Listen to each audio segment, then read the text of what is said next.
ہمارے اور آپ کے آقا صلی اللہ تعالیٰ علیہ وسلم کتنے خوش اخلاق تھے، کیسے صادق تھے، کیسے امین تھے، کس طریقے سے لوگ آپ پر بھروسہ کرتے تھے، یہ مکہ والوں کی تاریخ مطالعہ کرنے سے پتہ چلتا ہے۔ مکہ کے وہ لوگ جو فکری اعتبار سے، اعتقادی اعتبار سے آپ کے مخالف تھے، آپ کو مانتے نہیں تھے، آپ کا کلمہ نہیں پڑھتے تھے، مگر اس کے باوجود بھی آپ کے اخلاق و کیریکٹر کی جب بات آتی تھی تو وہ یہی کہتے تھے کہ محمد الرسول اللہ، محمد یہ صادق ہیں، محمد امین ہے، بہت اعلیٰ اخلاق کے حامل ہیں، بہت بڑے کردار کے مالک ہیں، بہت اچھے انسان ہیں۔ یہاں تک کہ لوگ باوجود کہ فکری اعتبار سے، اعتقادی اعتبار سے آپ کے مخالف تھے، مگر جب تجوری رکھنے کی بات آتی تو آپ ہی کے پاس رکھتے تھے، جب امانت رکھنے کی بات آتی تو آپ ہی کے پاس رکھتے تھے، جب کوئی مشورہ لینا ہوتا تو آپ ہی سے مشورہ لیتے تھے۔ ابو سفیان جیسا اسلام لانے سے پہلے کا واقعہ ہے، اسلام لانے سے پہلے وہ آپ کے کٹر دشمن تھے۔ جب انہوں نے حبشہ کے نجاشی بادشاہ کے دربار میں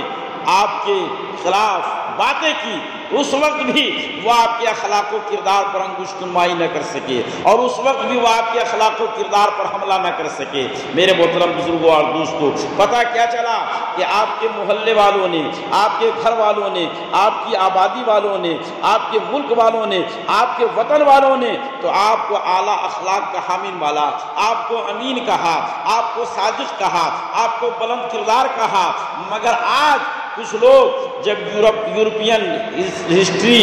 لکھنے والوں کی اور یورپین تاریخ لکھنے والوں کی تاریخ جب پڑھتے ہیں تو یورپ کے مورخ معاذ اللہ آپ کی شان میں نازیبہ کلمات استعمال کرتے ہیں، آپ کے بارے میں ایسے ایسے الفاظ استعمال کرتے ہیں جنہیں میں اپنی زبان سے ادا نہیں کر سکتا۔ پتہ چلا کہ یہ دیانت کے خلاف ہے کہ ایک وہ شخص جو نہ آپ کی بستی کا رہنے والا ہو، جو نہ محلے کا رہنے والا ہو، جو نہ علاقے کا رہنے والا ہو، جو نہ آپ کے ملک کا رہنے والا ہو، اور یہ سب باتیں تو اپنی جگہ پر ہے، جو نہ آپ کے زمانے کا رہنے والا ہو، 100 سال کے بعد، 1000 سال کے بعد، 1200 سال کے بعد، 1300 سال کے بعد جب وہ آپ کی بایوگرافی لکھنا شروع کرتا ہے، لائف ہسٹری لکھنا شروع کرتا ہے تو معاذ اللہ آپ کے اوپر الزام لگاتا ہے، تو کیا ایسے لوگوں کی بات قابل قبول ہو سکتی ہے؟ ہرگز نہیں، ہرگز نہیں۔ مکہ والوں نے اپنے اخلاق و کردار سے اور انہوں نے اپنی شہادت اور گواہی سے یہ ثابت کر دیا کہ ایک پیکر میں سمٹ کر رہ گئی حکمتیں دانائیاں رانائیاں۔ اس کے برخلاف وہ لوگ آج اخلاق کا درس دے رہے ہیں جنہیں خود پتہ نہیں کہ اخلاق کیا ہے، وہ لوگ حیا کا درس دے رہے ہیں جو آج بہن بیٹیوں کے سروں سے نقاب اتار رہے ہیں، وہ عزت اور عفت کی بات کر رہے ہیں، عفت دری اور عصمت دری جن کا محبوب مشغلہ ہے، آج وہ انصاف کی بات کر رہے ہیں، جو بڑے بڑے ایوانوں میں بیٹھ کر کے ظلم و زیادتی کر رہے ہیں اور ظلم و زیادتی کی تاریخ رقم کر رہے ہیں۔ آج وہ لوگ انصاف اور دیانت کی بات کر رہے ہیں جن کی 5 انگلیاں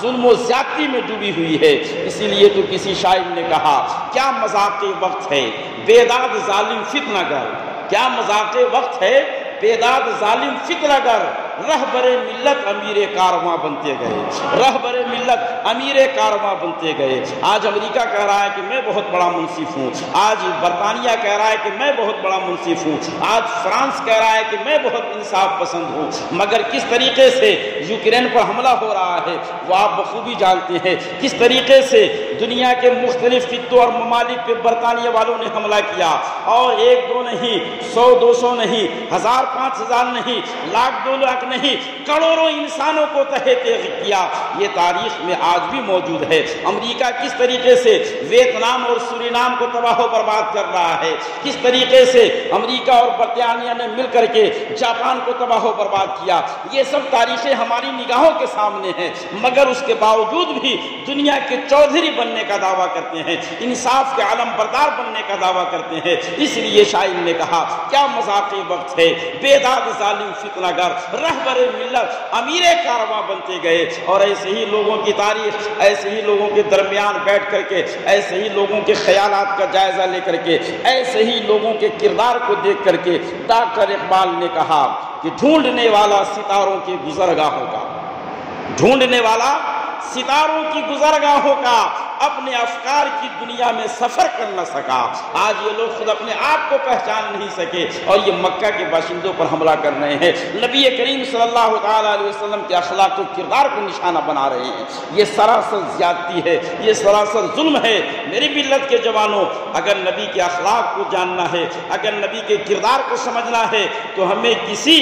یورپین رائٹر کو نہیں پڑھنا ہے، ہمیں کسی غیر مسلم مفکر کو نہیں پڑھنا ہے، بلکہ نبی کے اخلاق و کردار کو اگر سمجھنا ہے تو مکے والے کی گواہی کو سامنے رکھنی ہے، اور ہمیں احادیث طیبہ کو دیکھنا ہے، قرآن کو ہمیں دیکھنا ہے کہ قرآن نے ہمیں نبی کے تعلق سے کیا بتایا ہے، حدیث نے نبی کے تعلق سے کیا بتایا ہے، اور مکہ والوں نے جو اس ملک کے، اس خطے کے، محلے کے، پڑوس کے اور گھر کے رہنے والے لوگ تھے، ان لوگوں نے کیا گواہی دی۔